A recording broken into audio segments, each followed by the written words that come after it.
नमस्कार मित्रांनो, माझं नाव आहे वेदांग आणि आजच्या व्हिडिओमध्ये मित्रांनो मी तुम्हाला सांगणार आहे, समजा तुमच्याकडे कढीपत्त्याचं लहान रोप असेल तर त्याची वाढ तुम्ही झपाट्याने कसं करू शकता आणि त्याला खूप चांगलं मोठं झाड कसं तयार करू शकता. तर व्हिडिओला शेवटपर्यंत नक्की पाहा.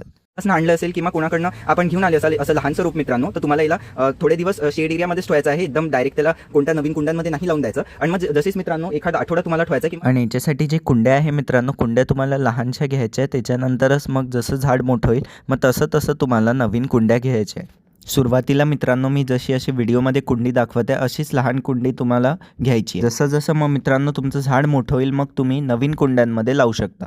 काय करायचं, हे खालचे जे पानं असतात मित्रांनो हे तुम्हाला झाडाचे काढून द्यायचे असतात. हे सगळे असे खालचे पानं काढून टाका जे पण मातीशी एकदम खूप जवळ असतात. आणि झाल्यावर पाहू शकता आता ही स्टेम पूर्ण मोकळी झाली आहे मित्रांनो. ही ग्रोथसाठी आता तयार झालेली आहे. आता झाडाची पिंचिंग कशी करायची मित्रांनो ते बघून घेऊ. तर तुम्हाला सिंपल काय करायचं मित्रांनो, अशी टिप धरायची आहे झाडाची आणि ही अशी सिंपल तोडून द्यायची आहे. जसं व्हिडिओमध्ये पाहिलं हे असं सिंपल मित्रांनो तोडून द्यायचं आहे. हा हिस्सा आता तुटला. तर आता हे जे आहे मित्रांनो हे पार्ट तुटला आहे, यालाच मित्रांनो पिंचिंग म्हटलं जाते. आणि हे जे पिंचिंग आहे समजा हे तुमच्या झाडावर केलं तर याने मित्रांनो ग्रोथ खूप फास्ट होईल. आता इथे काय होईल मित्रांनो, आता ही आपण तोडली आहे फांदी, तर इकडनं आता ही अशी वरवर नाही वाढणार. आता हे जे आहे बुशी होणार आणि याला आजूबाजूनी नवीन फांद्या फुटतील आणि मित्रांनो त्याच्यावर हे झाड आता मोठं होत जाईल. तर आता जे नायट्रोजन बेस फर्टिलायझर्स असतात ते वापरायला पाहिजे. ते कोणते खत असतात, शेणखत, वर्मी कंपोस्ट किंवा किचन वेस्ट कंपोस्ट या तिघांपैकी दर 15 दिवसापैकी एकदा तुम्हाला तुमच्या कढीपत्त्याच्या झाडाला चांगल्याने देऊन द्यायचं आहे. मित्रांनो तुम्हाला जे सरसोखली मस्टर्ड केक फर्टिलायझर येते, अजून ॲप्सम सॉल्ट येतो, त्याचा पण नक्की वापर करायला पाहिजे. यांनी झाडाचे पानं खूप हिरवेगार होतील आणि वाढ खूप लवकर होईल.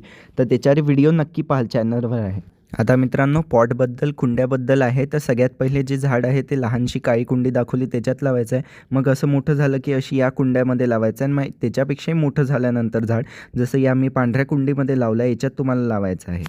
मित्रांनो मी तुम्हाला आजच्या व्हिडिओमध्ये काही टिप्स सांगितल्या मित्रांनो, तर ही टिप्स नक्की फॉलो करा जेणे की तुमचं पण असं लहानसं कढीपत्त्याचं रोप जे आहे ते असं छान कढीपत्त्याच्या झाडामध्ये तयार होऊन जाईल. तर कसा वाटला व्हिडिओ आवडला असल्यास व्हिडिओला लाईक करा, शेअर करा, माझ्या चॅनलला सबस्क्राईब नक्की कराल. अजून मित्रांनो आता स्क्रीनवर तुम्हाला मी जे खताची प्लेलिस्ट सांगितली ते येत असेल त्याला क्लिक करून नक्की पाहाल. त्याच्यात खूप चांगले खतं सांगितले.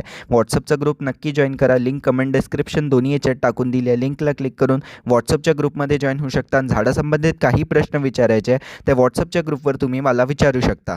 धन्यवाद.